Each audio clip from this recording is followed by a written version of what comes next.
gosh, it got very quiet all of a sudden. Oh. It looks very formal, doesn't it? It's like James Lipton out of New York City. And good evening, everyone. Thank you for coming to Talking Art in Maine. I'm Andrew Fenneman, the executive director here. Welcome. Oh my gosh, I can't believe we're doing this again. It's really exciting. I'm sitting out the hallway saying, what am I going to say tonight that will be new or different and make it really, so just a couple of things. First off, I will introduce Jane and she'll introduce our guest, but you'll see cameras around here. And so we started doing taping of this series, and we're going to have our new Lincoln Theater YouTube channel. I think that's kind of cool, where we're going to post actually Jane's talks as well as our new series, which is Talking Music in Maine, which started 2 weeks ago. We have another one coming up on May 10th with Brad Terry, the clarinetist. If you're interested in music, please come and join us. It's a Thursday night as well. But we're starting to sort of branch out a bit the best we can. And then I'm looking at this rug and I'm thinking, in 1989, my husband and I bought this rug in New York City. It was the first Oriental rug I'd ever bought in my entire life. And we had it in our apartment in New York, in this little tiny apartment, and we would walk around it because we were so afraid to actually step on it. God, should we take our feet off? I don't, we better take our feet off of this, Barbara. And so now it's here, making a lovely sort of living room for Jane and I guess Barbara. And I'm so pleased that this series, we're in our fifth year of doing Talking Art in Maine. So a round of applause for Jane. Yeah. And we've had so many wonderful artists and people that I think has truly enriched our lives in terms of talking about art, and there's so many artists here in our community. It's just such a pleasure. And I remember fondly William Wegman actually saying to Jane, "You know more about me than my wife does." She works so hard to make these discussions really interesting for her, for our guests, and for you. And so with that, I will say, please welcome Jane Dahmen. Barbara Sullivan, I'll let you do a formal introduction. Thank you for being here. Thank you. Well, thank you, and welcome to Talking Art in Maine. I am Jane Dahmen. I am your host and an artist from Newcastle. Before we begin, I just want to acknowledge once again how lucky we are to have Andrew here. When he enriches all of our lives. I think we all agree. Well, I'm so very pleased tonight to welcome Barbara Sullivan to Talking Art in Maine. Barbara's love of life is infectious. Rarely do you meet somebody who is so prolific, an artist, but has so many other interests. And I want to just tell you a few of those other interests because this is the tip of the iceberg. I'm sure there are many more things she does, but she's a grandmother, she's a sculptor, a painter, a cook. She's cooked for hundreds of people at one time for 8 years at the Skowhegan School. She's an avid gardener, a skier and a tennis player, a university teacher, a board member on several boards, a carpenter. She built her own house and studio with the help from friends, a weaver, and what she's best known for around the state and beyond is a fresco maker. And I know why she loves fresco, because it's a labor-intensive medium. It's chemically complex. It involves a high degree of craftsmanship and sure-handed skill. But I think it's her inventiveness of the medium and its possibilities that make Barbara's art so much fun and so compelling.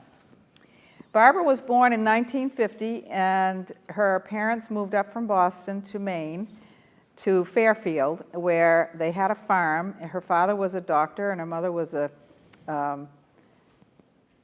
interior designer. And after doing various things, Barbara left the area and went to college to get her MFA from Vermont College in Montpelier. And then after doing some more things around, she had a varied life trying and experimenting with things. She returned to build a home near where she had grown up in Solon, Maine. We handed out this bio of her. So I'm not going to go through all the awards and grants that she's received and all the great places she's shown her work. But we also put on the back of it a fresco glossary, because I know you want to know about this medium. She has given many fresco workshops at colleges and centers throughout New England and New York. She teaches at the UMaine Farmington, and she shows her work locally at the Colbeck Gallery. Barbara Sullivan, welcome to Talking Art in Maine. Thank you. Thank you. I know we're going to learn about fresco making, but first I want to ask you, what was it like growing up in a family where you were the 7th of 9 children? It was really kind of interesting. We were always like, I mean, there were 5 kids before the war and then 4 after, and I was in the after the World War II set. So the older kids weren't around all the time, but we were always together, like in the summer and stuff. And there were a lot of people all the time. I mean, and my parents were very generous, and you could always have a friend over, or 2 friends, or 6 kids could have a friend, and patients always came and spent the night, and I mean, wow. It was crazy. But it was very rich too at the same time, and there was no real division of labor. My parents made the boys sew and iron, and we had to do stuff. And this was, back a while ago. So, but they were very generous. They really made us self-sufficient, and we learned to do a lot of things growing up. You lived on a farm, and there were animals and gardens. Yep. And did you have your own room? Did you share a room? I did. I don't know why I had my own room, but I did. It was pretty probably, good in a family that size. I mean, maybe it was because I'm the only artist in the family, so maybe that's why they wanted to isolate me or something. I don't know. But, that was my next question. Yeah. What do you remember? What the first creative things you did? I always made stuff from the time I was a kid. Yeah. And I was really interested in medicine for a long time too. And then I just, I don't know, I just kind of art won out really. Art won out. And I don't know if that was like the Catholic guilt thing of like that none of my brothers had become doctors, so that somebody had to do it kind of thing, or I don't know really. There's no other artist but my father used to say to me, he'd say, medicine is a really perfect mix of science and art, and and it would be like he'd say it over and over again. And finally, I just thought, well, I'm going to just do art. But I always was a maker. I mean, I made lots of little patterns. I made doll clothes. I tried to make a toboggan one time, and it didn't work out very well. And I don't know. You try everything. I was just a maker. You were. I always did stuff. Yeah. I knit these ratty little things with lots of holes in them that I would make for the family, and I don't know. So, but well, and you had an interesting path. You didn't go straight to art school or straight to anything. You tried all kinds of different things. I did. I tried a lot of different things, and my father actually, I had been accepted at the what's now Mecca, and he wouldn't send me to art school. He thought I should go to a liberal arts school so that I could teach my children how to speak English properly. And that was what he said, But back then, if your parents had any dough, you couldn't get a scholarship, or you couldn't really get any money. So I didn't have any money that was my own, really. Yeah. So I just kind of started. I eventually apprenticed to a silversmith, and then I taught silversmithing at Concept when I went there in lieu of my tuition, which was this little art school in Portland for a while. And fortunately, I had no students, so I was just able to do work. So, but it just kind of worked out. I mean, I had Bill Manning for a teacher, and this woman, Polly Captine Brown, and there's another guy too, Lionel Marcoux. There were some really good teachers there, and they had all kind of split from the Portland school at that time. So it was really an interesting place where there were very few students, but. But you just went ahead and you've sort of tried all kinds of different things. I did, and I was always kind of I was industrious, and I also was trying to make a living, and so people would say, "Oh, do you want a job doing something?" I was like, "Sure, I'll do that," and I'd try it. I'd read some books or something and figure it out. But so, yeah, I've done a lot of different things. You have. It's very empowering to hear that, because a lot of people get right out of the family, go Yeah. right off to college, then go to art school, then go Yeah. to graduate school. That And- wasn't your path. And probably that happened because I didn't, I went to Belknap College for a year in Center Harbor, New Hampshire, and the only reason I really went there is because I went to this little school in Waterville, Maine called Coburn Classical Institute, and I know right where it is. 100% of the kids went to college, and I just said, fine, if you're not going to send me to art school, I'm not going to go anywhere. So I think the headmaster called my father, and he called me at school one day, and he said, your mother's going to take you to a college fair in Boston. So I thought, great, So I met these really nice people from Belknap, and this guy said, I think we can get you in. And this was like in April of the year before I was supposed to go. So I went for a year, and it was it was fine. And then I left, and I just You didn't. It wasn't for you. And then I moved to the North Shore outside of Boston, and then I eventually went to Montserrat. But then one day you decided you wanted to get a master's degree, and all right, this is a story I love. And she said, but first I guess I have to get. I have to finish the BA, So I did that, at Farmington actually, because it was close to where I lived, and I knew this Tom Higgins taught there, and he was a painter friend. So I went over one day and I said, "What do you think? You think I could come here and just finish up?" And he was great. I mean, he passed through all these things from art school, and then it turned out really that they didn't have a lot of art classes that I hadn't already taken. So then I became a creative writing and a fine art major. So I could do a dual major. So that's what I did. And then finally, when I got that, I applied to grad school and I got in. And so I went. And then Tom went on sabbatical and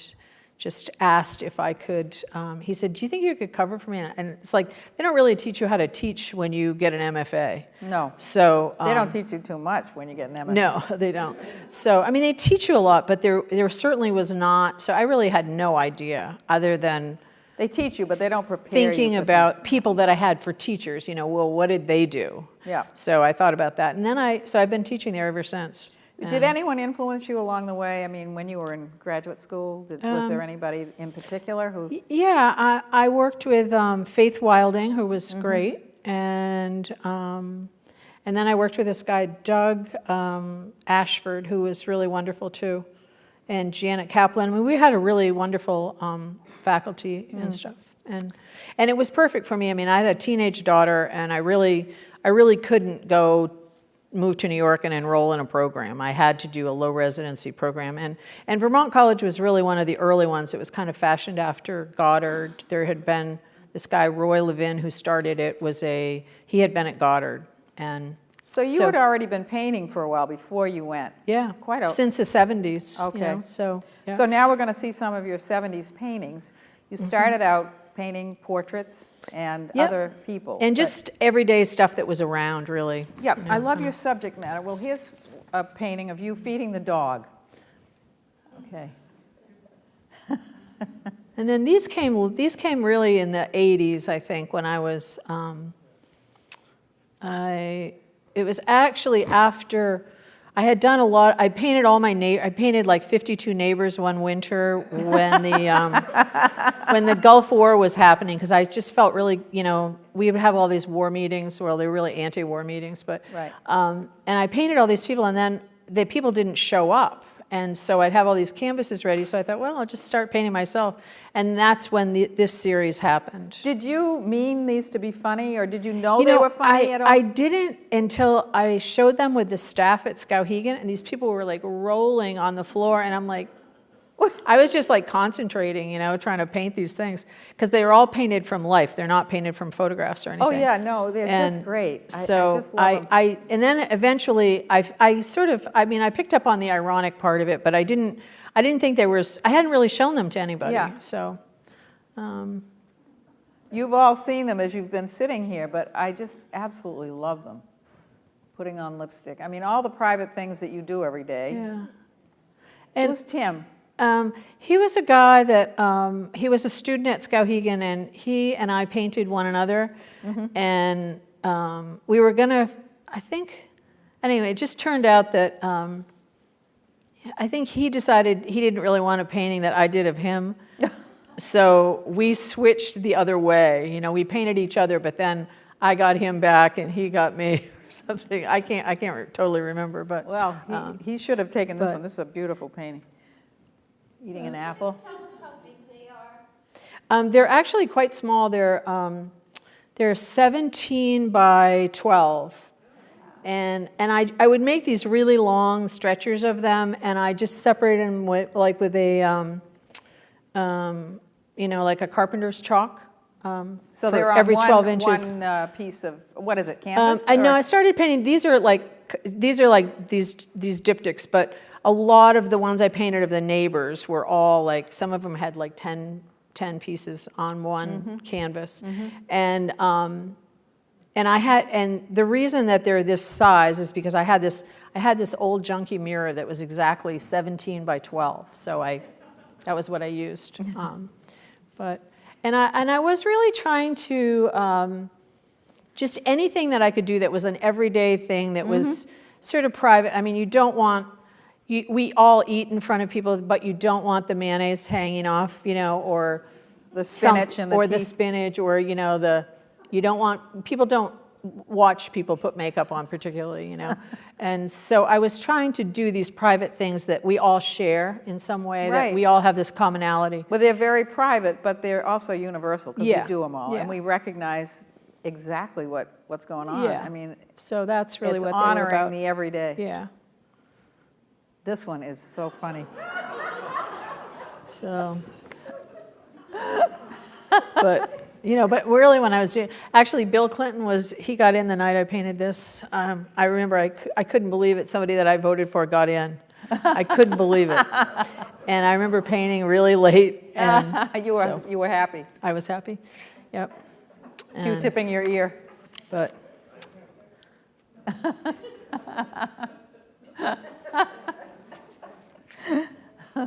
They seem like so long ago, you know. but- They are wonderful, really. I love them. They're the 80s? Yeah, the 80s. They're charming. There's something really fleeting and fun about them. You know, it's a moment in time. Do you know Walt Whitman's I Hear America Sing? I do. Yeah. Well, this reminds me of Yeah. celebrating Yeah. the common person's activities and not sentimentalizing them, but honoring it in a way. Right. Yeah. Yeah. Okay, so next we start on the fresco. And before I click on the next thing, I just want to talk a little bit about what Carl Little said about you. He said, one of the things Sullivan loves about fresco is how laborious it is. The setup is complicated. Cutting plywood forms, building a wire lathe, is it? Lathe, Wire yeah. lathe armature, applying the irrichio, Okay. plaster-like substance. It has to be done just right before the painting can take place. I love to do things the hard way, she says, and I believe it. I mean, I do kind of. My mother used to always say, you should have been born at least 100 years ago. You know? Could make everything from scratch. Yeah, I mean, I think the thing that really gets me a little bit about labor is that I think about all the people that like plastered before me when I'm plastering and stuff. I mean, I'm not saying I do that every time I plaster, Yeah. but it is something that I think about. Yeah. And I think about all these incredible tools that we have now, and you know, and then you go like into a building like this and you see this craftsmanship that was all done by hand. Yeah. And you know, and I mean, I just don't see this. I mean, it's not that there's not great work done now, but it's just different. It's you know? different, yeah. Well, It's different. this is an art form. Fresco goes back to, Yeah. what, 1700 BC? Yeah. And then the Renaissance people said it was the mother of all painting. I mean, they really, really, Yeah. how many people have seen the Sistine Chapel? That's a fresco. And I love that you're not painting putti and angels and Yeah, right. Jesus and God and everything, Yeah. but you're doing fresco. It's just phenomenal. Okay, so here's the first frescoes. All right, this one is called Out West, Way out west. way Yeah. out west. And it's she's got a boot in her head. It's She's a little thinking teeny about- boot. It's about this big. And this hangs on the wall. Uh-huh. It's like a sculpture. It is. Yeah. It's bas relief, really. I mean, But it's probably proud of the wall, maybe 5 inches or something like that. Okay. I think. Yeah. Okay. This is called Daddy Cooks sometimes. And to give you an idea, it's a dollhouse, stove, a little porcelain stove, to give you an idea of the scale. Oh, that's an actual dollhouse stove Yep. in there? Mm-hmm. But the rest of it's a fresco. Right. And then you made a hole and put that thing Yep. in there. I get it.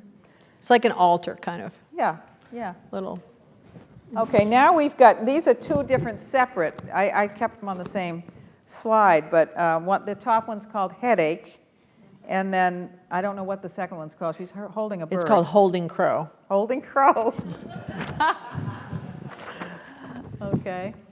Am I making that noise again? Oh, I am. Oh, dear. I heard this banging. it It's fall my off? scarf.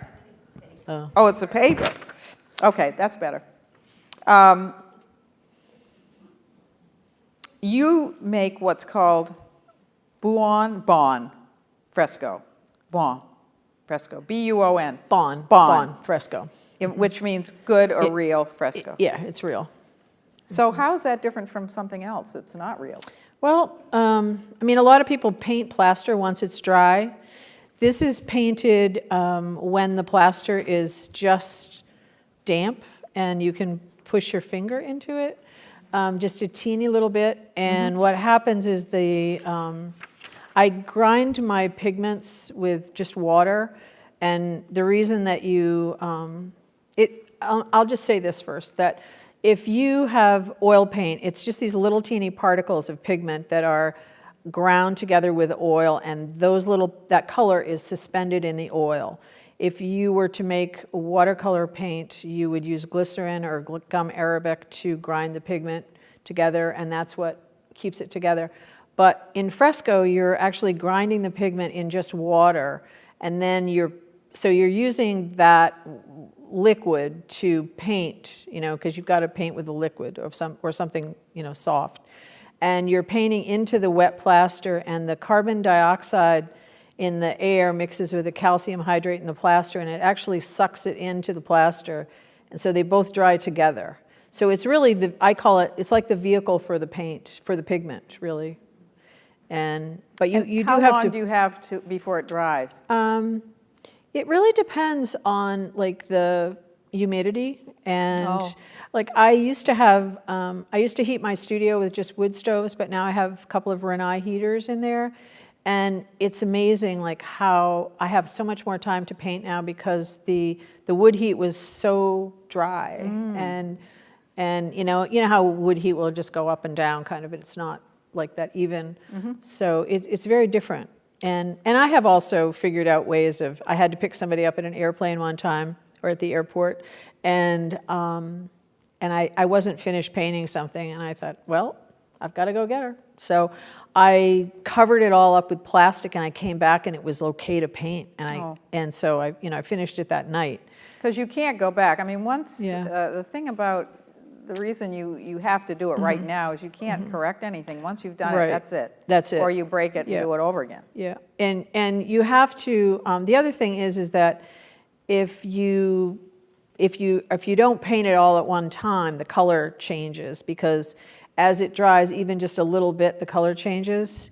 So that's one of the reasons it's difficult to repair frescoes, because you almost have to have a chip of the plaster that has the paint on it and look at it with dry pigment to get the color right. Interesting. So fresco means fresh in Italian. Right. Because the colors never fade. They're held in this plastic. Yeah, they're really part of, they're an integral part Yeah. of the wall, actually. Yeah. Yeah. So. I'm sorry? Apply some plaster to it, paint it, and then apply some more plaster, or do you plaster the whole thing and just try to get it all painted before it dries? You sort of work your way across. Yeah, I mean, for instance, if you were painting a big mural or something, there's this Italian term called the Janata line, which is what you can paint in a day. So you'd have this rough coat of plaster, and you'd have a big carton that you would transfer your drawing onto the big surface. I mean, I'm painting small things, and I often do drawings ahead of time, but I kind of wing it when I paint it.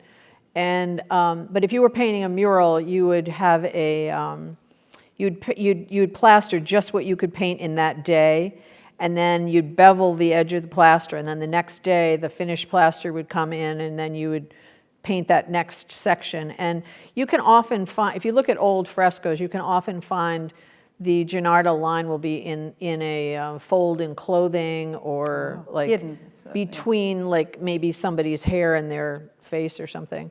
And it's been, I live down the road from this wonderful little building called the South Sullivan Meeting House, and the whole inside is done with frescoes. And if you have never seen it, you should really drive up and see it. It's fabulous. But I've been able to find most of the Janata lines in the building. So does that answer your question? Yes, thank you. Okay. So most of your frescoes are of individual things right now. I mean, now you're branching out a little bit and going, but you're not painting on the wall directly. You're usually making sculptural pieces that can hang. Right. Okay, this now, how big is this? It's life size. So they're heavy pieces. Yeah. And that's one of the reasons that I kind of bifurcated these things, because they were too heavy to hang. Yeah. And these are actually from an installation that I did at Callbeck, and you'll notice on this chair is kind of, this cushion on the front of this chair, I actually made it so that it could fit in a corner, because I have these French cleats on the back, and I just draw a line on the wall, a level line on the wall, and then they can just jump up on a French cleat, kind of like here. But they're pretty, I'd say each side weighs maybe 35 pounds, something like that. They're heavy. So they're pretty heavy. So tell us the process. First you get plywood, and you draw on the plywood what the shape is going to be. Right. So you saw that out with a skill saw. With a jigsaw. Jigsaw. Yeah. Now you're going to put on a wire. Well, first I make an armature out of wood, and then this is so crazy, but I used to stretch paper over it, and then of course when I put the first coat of plaster on, it would get the paper wet and it would sink in there, and these things were so heavy. So now I use plastic underneath there, plastic bags, and people save them for me, and I stuff around the armature, and then I stretch wire lathe over it, which is like a diamond lathe, and then it has the irrichio coat, which is What is the irrichio coat? it's slaked lime and Portland cement. Oh. And then, and I don't, they used to use more of an ontonico that they would scratch into. And sometimes painters do use several ontonico coats, which is there's an irrichio coat, which is the rough coat, and then you score it, and then you let it set up for a couple of days, and then you wet it, and then you put on the slaked lime. And it sticks to it. And all those little places that you've scored, it will, it'll go into those grooves. But getting back to the structure, I cut out the pieces with a jigsaw, and then I make an armature underneath, and then I stuff it with bags Plastic underneath. bags. And then I put the wire lathe on top of that, and then it gets a rough coat of plaster, and then it gets the final finished coat. And then it's painted when it's wet. So you have two coats. You have the irrichio and then the Yep. final coat. And what's the final coat called? It's called the ontonico. Ontonico. Is that lime or what? That is slaked lime, which is aged for a long time. And you buy that? I do buy it now, but I have actually slaked it when I worked at Skowhegan, and it's calcium that you hydrate, and it's one of the reasons that a lot of the old ships and stuff would be coming, over from England with dry lime. They would refer to it as lime putty, and if it would dry out too much, and it would get hydrated if like a ship, sprung a leak or something.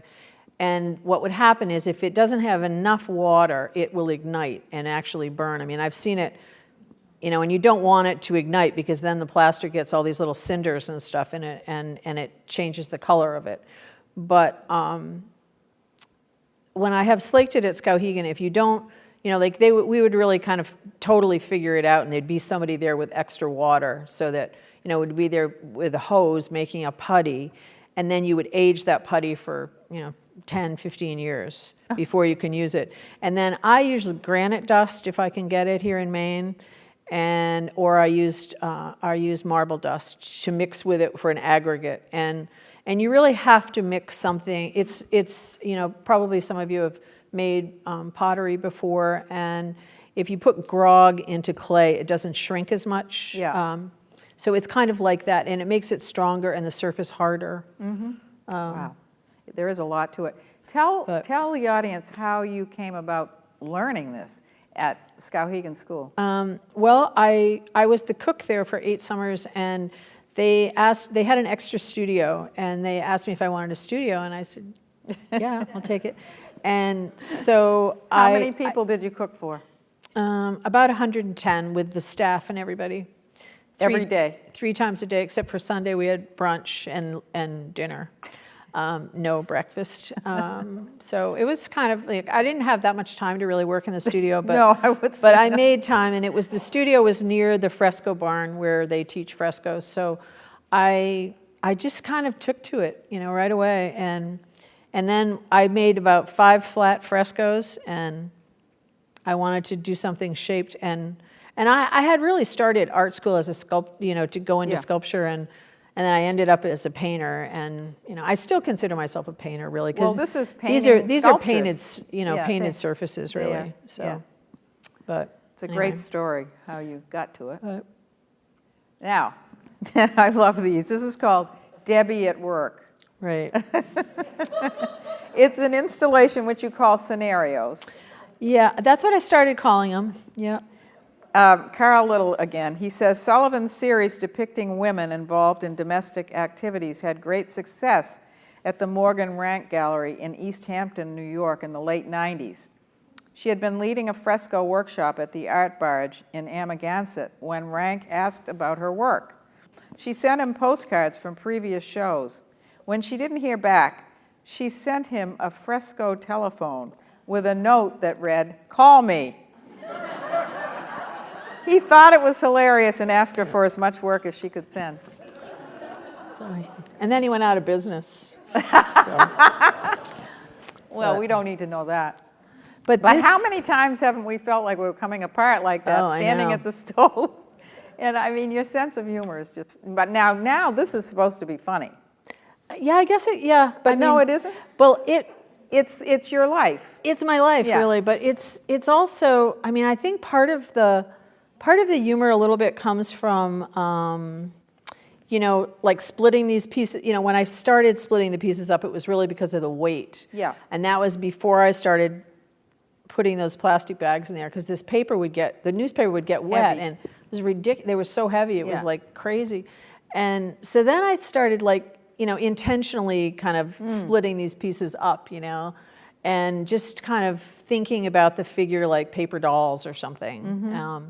And that actually is a little, that I always feel like this window had a lot, it's really like my little ode to Lois Dodd, because she painted all those wonderful laundry paintings. Right. But I started thinking about these individual pieces as like a vocabulary that I was Yeah. going to put together to say something. And if you looked at a whole bunch of my work, you would see the same little objects coming back through the work, because sometimes I just decide that I'll see something and I'll think I want to make that, And then you can I'll- use it in another scenario. yeah, and I think about them as vocabulary words, really. Yeah. And then, and then I've sold pieces individually, so if something sells, then I don't have that vocabulary anymore, and maybe I'll make it again later, or maybe it'll change what it says or something. So, Right.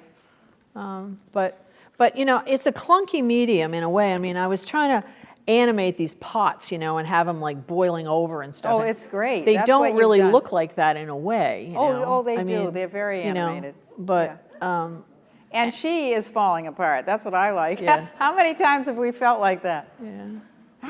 I've got stuff on the stove. I'm on the phone. I I've know. got It's 10 like million the things. kids going.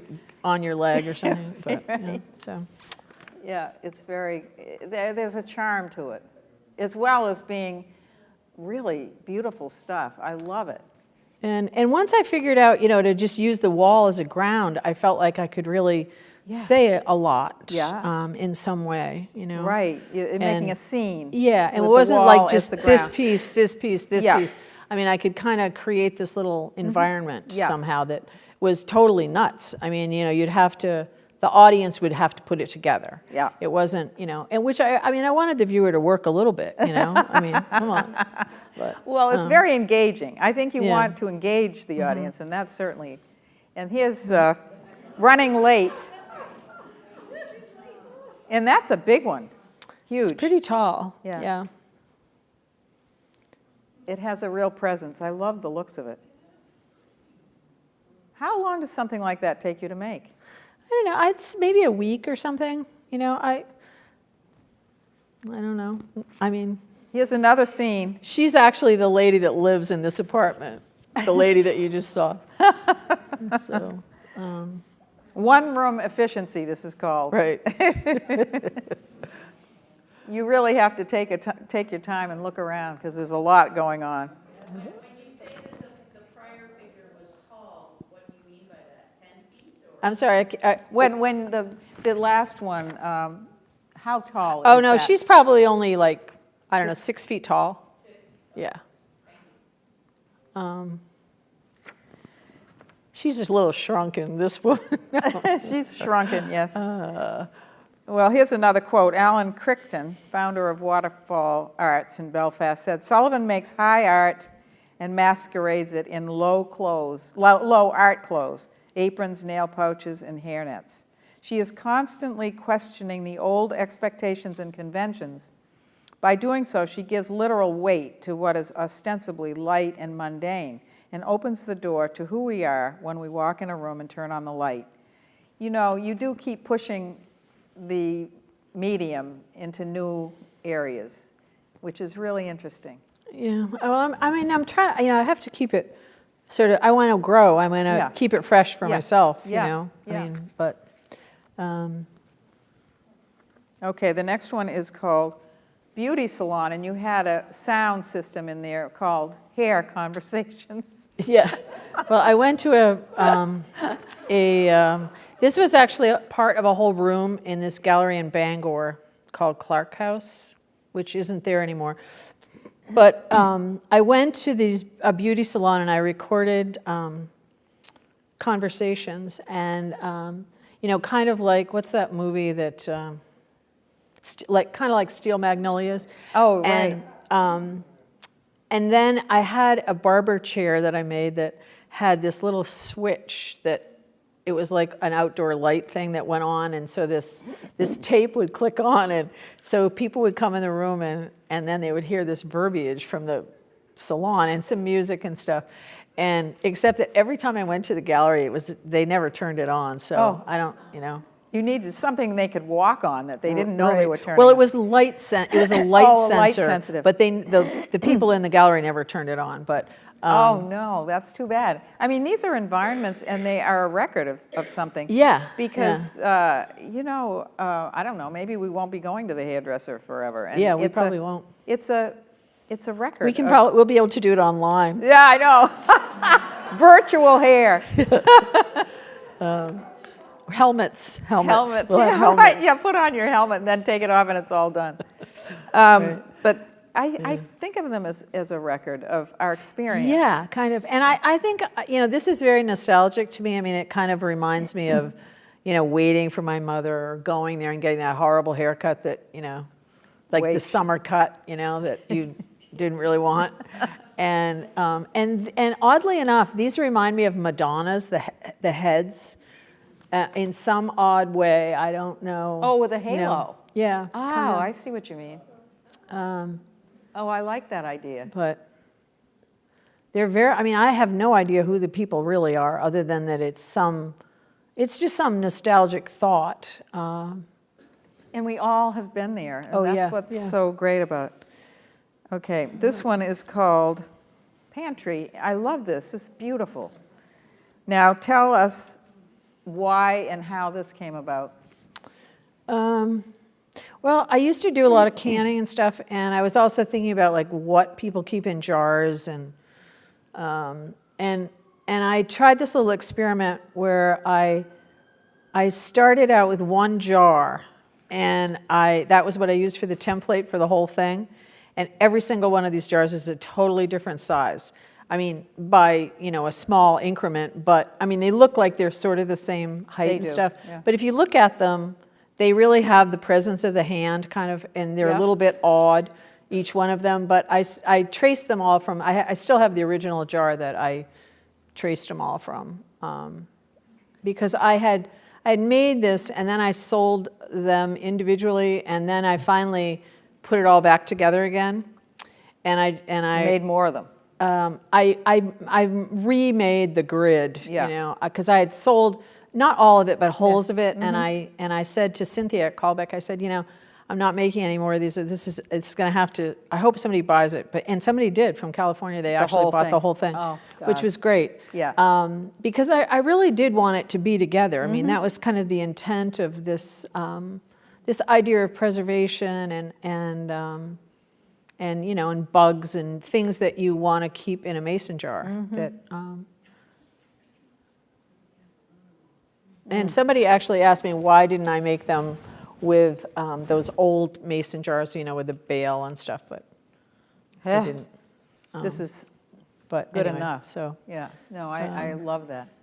and it's funny to see this work so big, but it's How big is it? It's, this I piece? think that each jar is like 9 inches tall by like 5 inches wide or something. So it's big. It's So it's huge. pretty big. Yeah.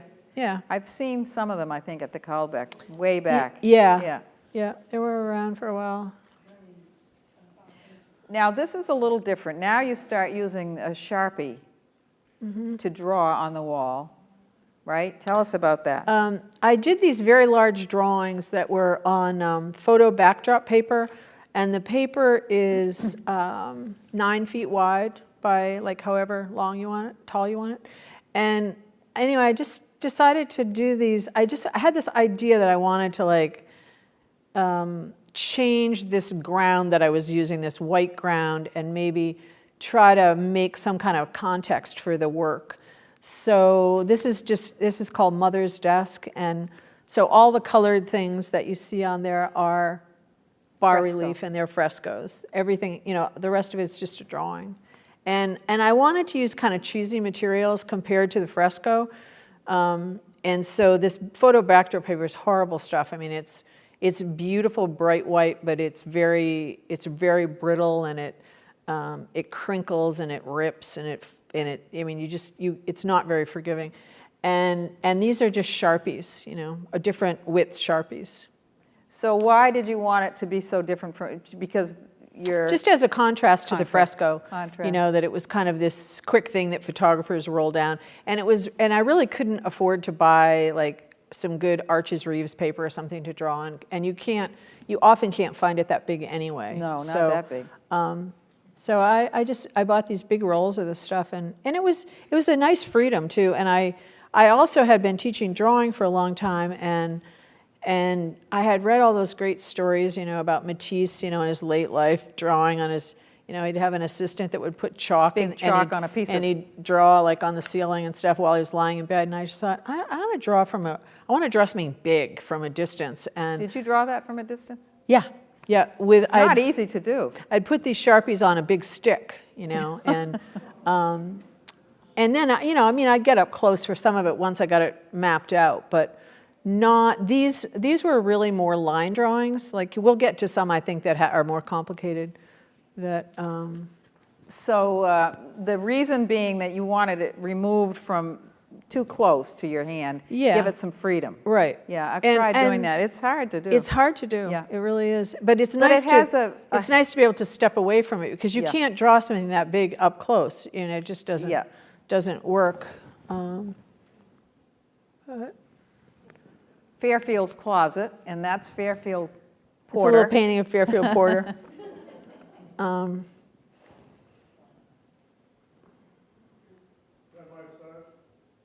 Pardon? Life size? The portrait? No, or the the- whole thing. Yeah, I mean, I think it's probably like 10 feet tall, 12 feet tall. You feel like you can walk into it. Yeah. Yeah. So it's an Yeah. environment. It's kind of a space. Yeah. Now, did you draw that with on the end of a long pole too? Yep. Very impressive. And it has a hand-done quality when you get far away from it, Yeah. instead of that very tight drawing Right. that's perfect. you Yeah. know. And Sharpies, like if you stop, you can't stop too long with a Sharpie or you get a big pool. Yeah. So I would You be have to like, keep going, yeah. gotta go here. So some of the darker areas, that's how they came about. But Okay, here we are again with another Sharpie, and the birds are all fresco. And this is actually one of the first ones I did. This is called Bird Chart. Is this out of order from the other two? Is this before the other two? They're kind of right around the same Yeah. time. They're, and I started actually, like the other ones were on the wall, and actually that pair of jeans was on the floor in the one before it.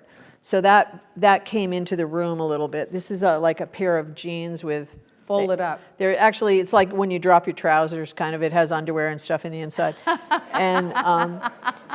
And so when you go to the next image, this bird bath and stuff came proud of the wall. It was a separate thing that was stood on its own. So I was starting to get into these pieces that were really three-dimensional. And so that was kind of, but these are all done right around the same time, and these are all just local birds, that You like birds. I do. You like animals. Yeah, I mean, Yeah, I guess. Yeah. So are the birds fresco? They are, yep. And that little squirrel, it's a little squirrel in the bird bath, and that's that's in the round. Yeah. It's three-dimensional, so it's kind of a bad image of it, but. So how does it stand up on the bird bath? And the bird bath is a fresco too. Right. The whole thing one piece or No, it's two two pieces. pieces? Yeah. The cylinder fits into the bottom of the other thing. Ah. And how do you actually hang the birds? Is there a hook that you make into the fresco? Yeah, it's just a little D-ring on the back. D-ring, yeah. Oh, this was an installation at the Turtle Gallery. Yes, and beautiful. this, Elena had seen I think she had seen my show at Callback of those other drawings, and she said, well, what do you think about, could you make a whole environment here? So then I went and I measured the room in like the winter, and then I came home and I did all the drawings. And this paper was actually narrower, and this room was not that tall. It's probably not more than like 7 feet tall. I have a longer view of it here too, Yeah. I'll show you. And this is 24 feet long, this drawing. And you can see, like, I don't know, you can look a little bit and see the rippling of the paper, because it's a very old building and it's not that square and stuff, but So you punch a hole in the paper to hang the frescoes on I it? just hang it with a staple gun. A staple gun? Wait, how does the fresco is held? Oh, no, not that, yeah. No, I just drill through the drawing and make a little screw and put the piece on. You can hardly see the screws. I mean, the hole when you take it down, but.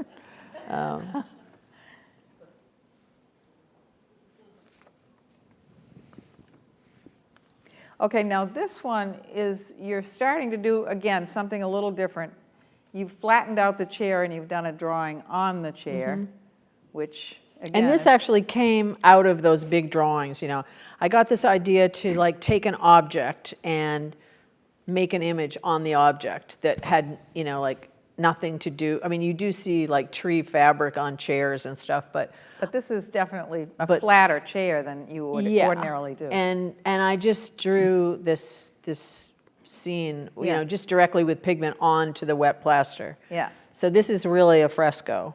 The other Yes. things are drawings, yes. you know, just to, So, and is this called one of your, is this one of your, what do you call them, that you use in various ways in different scenes? You mean- Your vocabulary, yeah, would you I say? mean, I guess it Will has that been, turn- it has yeah. been some vocabulary Yeah. somewhere. It's but- called tree chair. Yeah, it's just called tree chair. But I think it was morally more of a separate thing. I think Uh-huh. because the drawing was so intense on it or something. Yeah. But And what did you draw it with on the fresco? I used pigment that I ground in water. So it was In really. a paintbrush? Yep. Oh. Yeah, this was all done with a big brush, or you know, different size brushes, I Yeah. guess. And I've got another quote by Britta Connow, who I love her writing. She says, Sullivan's work engages our actual experience of vision in three-dimensionality in its continued exploration of fresco's possibilities. This spirit of sustained curiosity, seasoned with a good amount of nonchalance, marks the artist's inspiring ability to keep on surprising us with fresh invention. That is such a compliment. Well, yeah, it really is. Thank you, Britta. Yeah, Britta is a good writer, too. This is a vocabulary chair, I would say. Yeah. Slipper This chair. is very fresh. I mean, I just did it a couple weeks ago. A couple of weeks ago. The colors are very pretty. And You don't know when you're going to use this. I don't yet. Do you ever hang these things alone like this in a show? Oh, yeah. Oh, yeah. Yeah, yeah. Green youth chair. Okay, now you put the inside and outside together. Mm-hmm. How big are these? I think that I think the whole thing is about maybe, let's see, maybe 9 feet, 8 feet long this way, So they're 7 big. feet. That buck And is then the big. deer is probably only 48 inches tall. And the reason I know that is because when I get plywood delivered, I have them cut it So you in know how- half the 4x4 way. So most of my work is not, pieces aren't more than 48 inches, I see. you know, in their highest Yeah. dimension. So,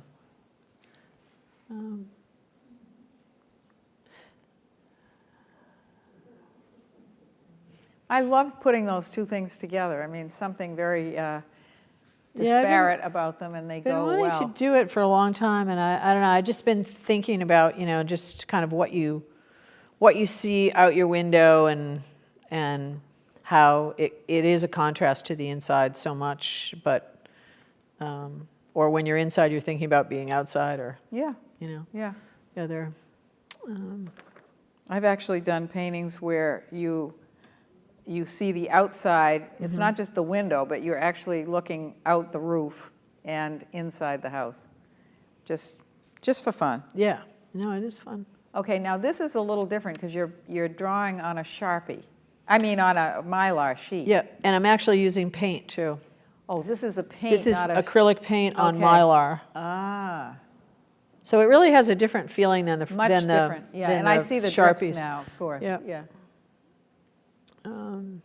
It's a little more dramatic because it's so bold. Yeah. Is this in a gallery? This was in a show in Waterville, actually. It was actually in a show in Portland, too, at Speedwell Projects. And then this, later I moved it to Waterville. I think I shot this picture in Waterville. Yeah, I did, because see that, there's a beam underneath it that I had to stretch the, Oh, you can see that kind Yeah. of, there's a funny little outcropping that was on the wall. So this was Waterville, yeah. is this the show that had the taxidermy animals Yes, in it did. Yep. Oh. Okay, here we are, the Nasty Women series. Can you guess who that is? It's Lois Dodge. She came here for a talk. So tell us about the Nasty Women and why you called it Nasty Women and so forth. Well, it was actually for the presidential debates when Trump called, he said, she's such a nasty woman. And I just remember like thinking like, God, he's so rude. And then I thought, watch out, because there are a lot of nasty women out there. And so I sent out this email to all these people and I said, is it all right can I paint your portrait, and I'm going to do a series of nasty women painters.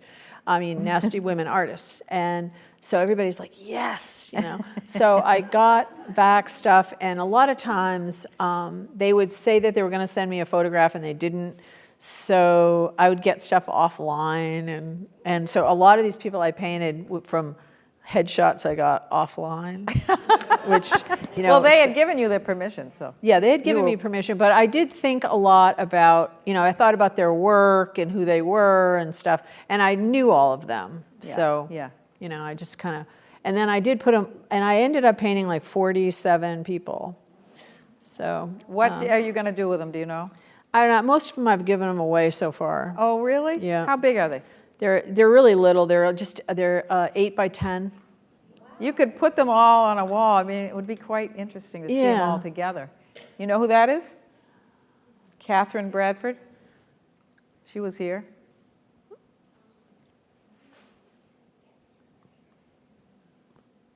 She was here too. Do you know who that is? Yvonne Jacquette. Very recognizable, aren't they? Well, maybe this crowd wasn't there for that. That's Yvonne Jacquette. Juliet Carlson? Yeah. You've had a show with her. Yeah, she and I had a show in Waterville together last fall. Jocelyn Lee, the photographer. Mm-hmm.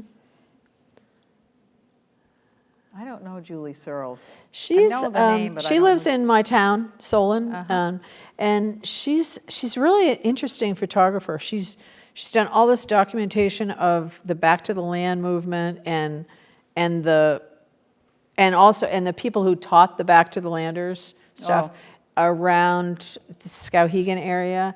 But she also photographed all these really famous people in happenings in New York back when she lived there, like Yvonne Rainer and all these people. And her husband's a filmmaker his name's Richard Searles, and he made this really pretty famous film called Dead River Rough Cut, which is about these two guys who are loggers and they're kind of philosophers, and it's the most requested film at the Maine State Prison. Oh my gosh. And it's a really well done film. It's got some gory parts where they kill a pig and stuff, but anyway, no Julie human. is this incredible photographer. And I'm always encouraging her to go show her work somewhere because she's really good, and she has a great dark room, and so anyway, so I painted her. That's very nice. And I'm not showing any more of those because there's a lot of them, but I want to ask you some questions, and I want to open the floor to questions. But before I do, I want to ask you this question, and you don't have to answer it if you don't want. Okay. But what do you think the role of art is in our culture today? I think a lot of times I think it's to expose the truth and to just be able to point things out to people that they might not be able to see themselves. Well, your work definitely shows that. So, yeah. And it's a record, your work. And I also feel like art saves lives. It saved my life a million times, Mine too. And what is next for you? well, I'm going to have a show at Callbeck this summer, and I'm making this big installation of some. I'm making a big drawing that goes all the way around a room, and Can't wait to see it's it. really about it's about seasonal nature. That's all I can really say. But it has a lot of animals in it. I just made a bear the other day, which I've never done, and I'm making a swarm of bees. And then I've also been doing some writing, so I'm trying to put that stuff together. So A memoir. kind of, yeah. I think you should. You've yeah. done a lot, and So I'm trying to work on that, and we'll see. But I'm not really a hot writer or anything, so you know. But I What know about a I cookbook? know some editors, and I do really I want to write a cookbook that doesn't, it's not going to be really a cookbook about recipes. It's going to be more of just a philosophy of the chemistry of food and how you pair food and put food together. That's really what I want to do. But it'll probably have some recipes in it too. So I don't know. I mean, I've been thinking about these things for a long time, and I have little chunks of them, but I haven't really done them. So it's good that I'm saying it out loud. Maybe I'll do it. Yeah. That's sometimes how it works. Yeah. Sometimes. Yeah. Well, Dahmen, can you turn the lights up? And would anyone like to ask some questions? We'll let you think for a minute. Over here. What do you think gives you the greatest joy in the whole process? What gives you the greatest joy in the whole process of fresco, I guess you mean? Sometimes it's going out, I paint often at night, and then when I don't know really what I've done, and then I always go out in the morning with a cup of coffee, and I'm like, sometimes I'm joyful about it, but I'm pleasantly surprised sometimes, but at the same time, because I make these shapes, and I don't really know what I'm going to get until I've painted it. So I think that gives me a lot of joy in some way. Is that what you mean? So you're surprising yourself. The what? You're surprising yourself. Yeah. That's wonderful. Yeah, Yeah. that's a great, So, that's what probably keeps you doing it. Yeah, It's the surprise I think so, element. because sometimes I wonder why I even make anything anymore. I have a barn full of stuff, and Oh, I have one child, and All vocabulary. yeah, vocabulary. That's right. right. I tell her it'll all be hers someday. Do you have to keep it a certain temperature to keep it from just, crumbling or anything? No. No. Oh, No. good. It's pretty No. hardy. The wire lathe is very forgiving. I mean, if you, I'm sure many of you have lived in houses that have old plaster and lath, and often the heat really messes around with that because of the wood. But this diamond lathe, it's just this architectural lathe that has like a little pocket in it, kind of that. And that's what they actually used when they did the frescoes at the South Sullivan Meeting House. And that building is unheated, and I think that's the reason that the frescoes have done so well there. Oh, I can't wait to go up and see it. Yeah, it's really How it's really far is it incredible. from here? I'd say 2 hours. Yeah. Yep. A little art building in the middle of Maine. It really Or- is. It's yeah. it's a gem. With and- frescoes, no less. Yeah. So, Over here. yeah. Barb, you haven't said anything about your summer residency a couple of summers ago out on Eaton. You haven't said anything about your summer residency out on Monhegan a couple of summers ago. Oh, no, I haven't. It was great. I mean, I'm not, I have to say I'm not a landscape painter, so, but I would go out every day, I would take a big hike every day, and then I'd feel like, it's so beautiful, and then I'd be like really resentful working inside. But I did make a lot. People talk about the light all the time out there. That's everybody on the boat talks about the light. So I actually made work about the other kinds of refracted light, and I made flashlights. I made stuff from the museum. I made these replicas of lights and lamps and stuff from the museum, and I would expect and that I made from a you. lot of binoculars, and I made a bunch of seagulls too. So, Oh, I love your seagulls. which was really fun, actually. Your seagulls have so much personality. Well, Really. there are so many. I drew seagulls like every day outside, and You got to know them. I really love seagulls. I do too. They're And- beautiful. If they weren't so common, we'd be I know. aghast. There's just they're gorgeous yeah. things. And they're so beat up, like they fight, and they're all like, they've got one little Limp or wing. something. Or their beaks are all funny. But they have beautiful eyes. But yes, they do. And they're beautiful shape. Yeah, and they're really they're incredible flyers. I mean, they're really aviators. Yeah, They're really yeah. great. But anyway, I did have a great time out there. I mean, it was beautiful on Monhegan too. So, and it's nice to live somewhere else for a change. Oh, yeah. Yeah. Change of scenery. So- Any more questions? Here's one.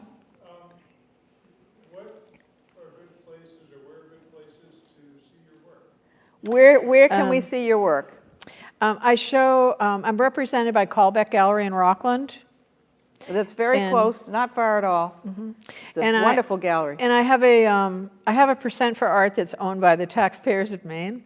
That's at the State House in the cafeteria Oh. at the Cross Office Building.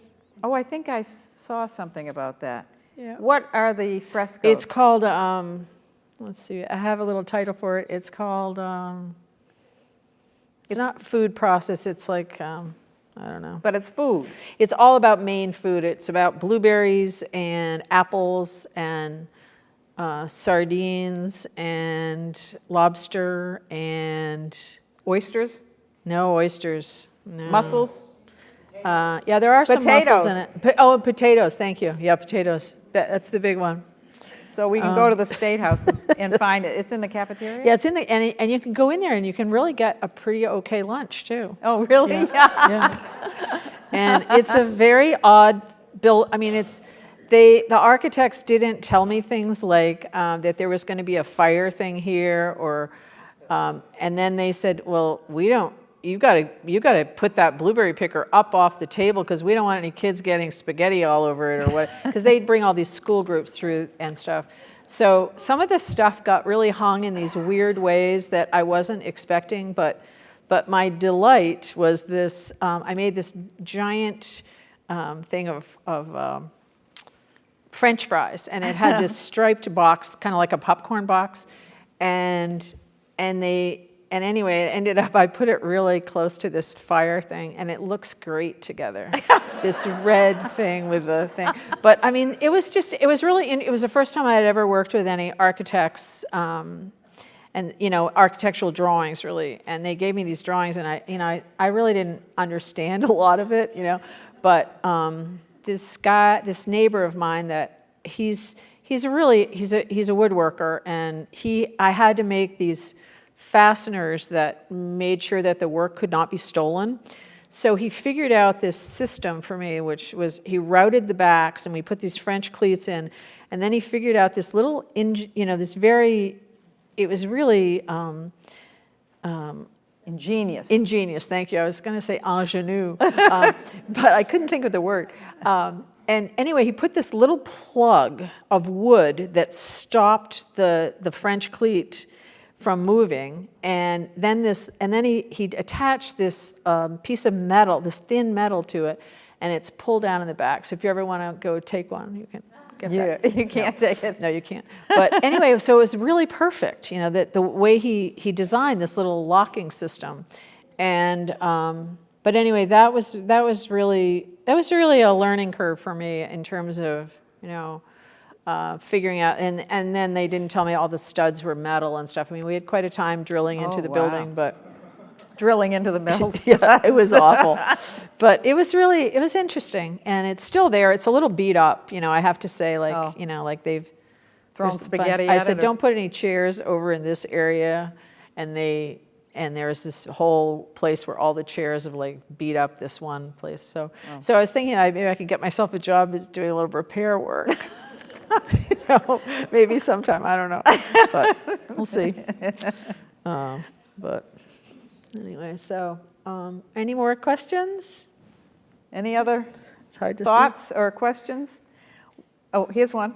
How long did it take you to paint I know you were talking about these portraits, but in the beginning, we saw some other pictures. How long did it take you to paint those? Oh, self-portraits? Yeah. How long did it take you to paint those? Oh, I don't know, maybe 3 or 4 hours or something like that. I mean, you know how things never take a specific amount of time? Yeah. Because it depends what happens when you're doing it. I mean, The phone rings and the phone rings the or something dog happens. gets sick or whatever. I can't really say, I mean, sometimes I'm really fast and other times I'm really slow, or I wipe it out. I mean, that was the great thing about painting these nasty Maine women, is that I really realized how lovely oil paint is, that you can just take a rag and kind of get rid of it. And, and fresco's not that way. And I've been painting frescoes for a long time, and And I just got to a point where I couldn't do the fresco and the oil thing together because it's too dusty and too oily. They just didn't mix very well, you know, so. So it was really nice to paint those oil paintings, Yeah. though. It was fun. It was kind of a relief. Yeah, after- and it was 'cause like it's so. not as labor intensive. It was so easy. I was like, I have to just open the tube, you know, and it was great. Yeah. Really, it was fun. It was very. So I want to do that in my dotage. Well, I don't think you're ever going to get old, and I Oh, want to yeah, thank you so I don't much know for about that. coming tonight. Well, It's been thank a you. sheer pleasure. Thank you very much. You're a wonderful interviewer. Thank you. Thank you. This is And fun. thank you, Louise Belknap. Thank you, Dahmen, for all you've done up there in the Yes. control room. Thank you, Gary. On June 29th, Emily Stark-Menning will come. That's the last weekend in June, or near the last week in June. So thank you all for coming tonight. Thank you for coming. Thank you, Jane. Oh, you're welcome. Great.